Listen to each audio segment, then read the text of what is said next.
அஸ்ஸலாமு அலைக்கும் ஃப்ரெண்ட்ஸ். இன்றைக்கி வந்து கார்லிக் புதினா புலாவ் பண்ண போகிறோம். அதுக்கு தேவையானது பூண்டு, வெங்காயம், பச்சை மிளகா, வெந்தயம், அப்புறம் பட்டை, கிராம்பு, ஏலக்காய் இதை எடுத்துக்கிடுங்க. எடுத்துகிட்டு சட்டியில் எண்ணெய் ஊற்றிட்டு 50 ml ஆயில் ஊற்றி வச்சதோட அதுக்கப்புறம் எல்லாத்தையும் போட்டு மிக்ஸ் பண்ணி நல்லா ப்ரௌன் நிறமாக வதக்கி எடுத்துக்கிடுங்க. அதுக்கப்புறம் வந்து புதினா பேஸ்ட்டு புதினா அரைச்சி வச்சுக்கிறேங்க. புதினா ஒரு 50 கிராம் புதினா.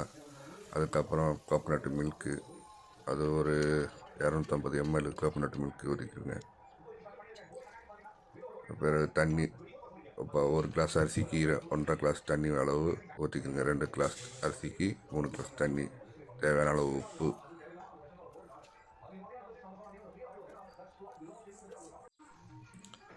நல்லா தண்ணி கொதிச்சதுக்கப்புறம் அப்புறம் ரைஸை போட்டுருங்க.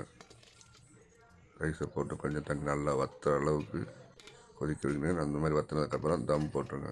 குக்கர்லேயே பண்ணால் விசில் மேலே மூடி வச்சுட்டு ஸ்லிம்மில் வச்சிங்கன்னா சிம்மில் வச்சு கரெக்டாக ஒரு 20 நிமிஷத்தில் ஆஃப் பண்ணிடலாம். ஆமாம், கரெக்டாக ஒரு 20 நிமிஷம் ஆஃப் பண்ணால் ரெடி ஆயிரும்.